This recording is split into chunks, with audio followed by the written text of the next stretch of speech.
الذين أنعمت عليهم غير المغضوب عليهم ولا الضالين آمين بسم الله الرحمن الرحيم الحمد لله رب العالمين الرحمن الرحيم مالك يوم الدين إياك نعبد وإياك نستعين اهدنا الصراط المستقيم صراط الذين أنعمت عليهم غير المغضوب عليهم ولا الضالين آمين বাবারা ভাইরা আপনারা হয়তো বলতে পারেন এতক্ষণ বিসমিল্লাহর আমলের দুই চারটা আমলের কথা শোনাইলেন, সওয়াবের কথা শোনাইলেন, এখন সূরা ফাতিহা পড়লাম, এটা সওয়াবটা কি? আসলে অনেক অনেক সওয়াব। এই সওয়াবের আলোচনা করে কিন্তু শেষ করা যাবে না। মুখতাসার একটা কথা বলি, একটা হাদিস বলি, একটা আমলের কথা বলি, একটা সওয়াবের কথা বলি। বাবারা ভাইরা, এই সূরা ফাতিহাটা আমরা 3 বার আমল করেছি। এই সূরা ফাতিহার নাম হলো উম্মুল কুরআন। সূরা ফাতিহার নাম কি বলেন? উম্মুল কুরআন। আল্লাহু আকবার। এই সূরা ফাতিহার নাম হলো উম্মুল কুরআন, অর্থাৎ কোরআনের জননী। সূরা কোরআন শরীফের মর্যাদা এই সূরা ফাতিহার ভিতরে আল্লাহ তাবারক তাআলা দিয়েছেন। বলুন সুবহানাল্লাহ। যে ব্যক্তি এই 3 বার সূরা ফাতিহার আমলটা করবে প্রতি নামাজের পরে, এই 3 বার আমলের কারণে আল্লাহ তাবারক তাআলা আসমান জমিনের মধ্যে যে আসমানি কিতাব এই জমিনের মধ্যে আল্লাহ পাঠিয়েছেন 104 খানা। কয়টা? 104। তার মধ্যে কোরআন সর্বশ্রেষ্ঠ। এই কোরআন তেলাওয়াত করলে যে সওয়াবটুকু হবে তার আমল নামায় সেই সওয়াবটুকু লেখা হবে। অর্থাৎ আসমানি কিতাব আরো যে 103টা আছে, ওই 3টা তেলাওয়াত করলে 103টা তেলাওয়াত করলে যে সওয়াবটুকু হবে, ওই সওয়াবের আমল সওয়াবের যে পরিমাণ হবে ওই পরিমাণটুকু তার আমল নামায় লিখে দেওয়া হবে। সুবহানাল্লাহ, আল্লাহু আকবার। আসমানের যত কিতাব আছে প্রত্যেকটা কিতাব যদি আপনি প্রথম থেকে শেষ পর্যন্ত তেলাওয়াত করেন, তেলাওয়াত করলে যে সওয়াবটুকু হবে, এই সূরা ফাতিহার আমলটা করলে সেই আমলের উসিলায় ওই সওয়াবটা আপনার আমল নামায় আল্লাহ তাবারক তাআলা লিখে দিবেন। বলুন সুবহানাল্লাহ, আল্লাহু আকবার, আল্লাহু আকবার। বাবারা ভাইরা, এখন আসেন সূরা ইখলাস আমরা 10 বার তেলাওয়াত করি। বিসমিল্লাহির রহমানির রহিম।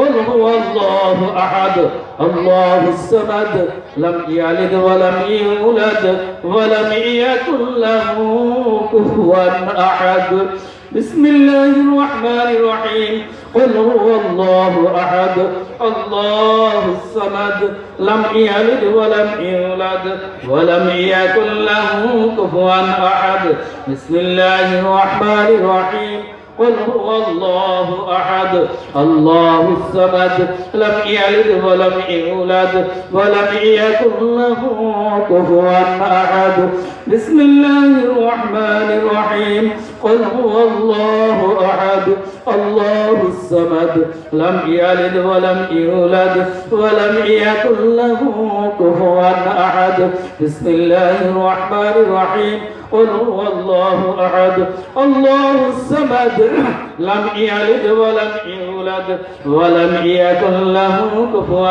أحد بسم الله الرحمن الرحيم قل هو الله أحد الله الصمد لم يلد ولم يولد ولم يكن له كفوا أحد بسم الله الرحمن الرحيم قل هو الله أحد الله الصمد لم يلد ولم يولد ولم يكن له كفوا أحد بسم الله الرحمن الرحيم قل هو الله أحد الله الصمد لم يلد ولم يولد ولم يكن له كفوا أحد بسم الله الرحمن الرحيم قل هو الله أحد الله الصمد لم يلد ولم يولد ولم يكن له كفوا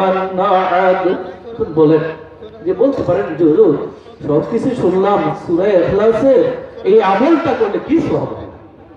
আমরা আসলে জানি 3 বার সূরা ইখলাস যদি কোনো বান্দা তেলাওয়াত করে এক খতম কোরআন শরীফের সওয়াব তার আমলনামায় লিখে দেওয়া হয়। বলুন সুবহানাল্লাহ, আল্লাহু আকবার, আল্লাহু আকবার। এই সূরা ফাতিহার মধ্যে আল্লাহ তাবারক তাআলা পুরো কোরআন শরীফের মর্যাদা রেখেছেন। আল্লাহ তাবারক তাআলা এই জন্য এই সূরা ইখলাসটা যদি কোনো বান্দা 3 বার তেলাওয়াত করে হাদিসের ভাষায় এসেছে তার আমলনামায় এক খতম কোরআন শরীফ তেলাওয়াত করলে যেই সওয়াবটুকু হবে সেই সওয়াবটুকু তার আমলনামায় লিখে দেওয়া হবে। হযরত আলী রাদিয়াল্লাহু তাআলা আনহুকে রাসূল আকরাম সাল্লাল্লাহু আলাইহি ওয়াসাল্লাম বললেন, হে আলী, আপনি একটা আমল করে রাতে ঘুমাবেন, সেই আমলটা কি? ইয়া রাসূলুল্লাহ, সেই আমলটা কি? আমলটা হলো আপনি এক খতম কোরআন শরীফ পড়িয়া ঘুমাইবেন। আল্লাহু আকবার। এক খতম কোরআন শরীফ কোন সময় পড়ব বলেন? আলী রাদিয়াল্লাহু তাআলা আশ্চর্য হয়ে গেলেন, ইয়া রাসূলুল্লাহ, এক খতম কোরআন শরীফ? হ্যাঁ, এক খতম কোরআন শরীফ পড়ে তুমি রাতে ঘুমাবে। ইয়া রাসূলুল্লাহ, আপনি দোয়া করেন আর বলে দেন কিভাবে আমি এই এক খতম কোরআন শরীফ তেলাওয়াত করব। কয়, হ্যাঁ আবু আলী, ও আলী, তোমাকে আমি একটু জানিয়ে দিলাম, তোমার পরবর্তী যারা আসবে তাদেরকে জানিয়ে দিলাম, এটা হবে তাদের জন্য জীবনের একটা পাথর, এটা হলো তাদের জন্য একটা উপকার। এটা হলো 3 বার যদি সূরা ইখলাস তেলাওয়াত করা হয়,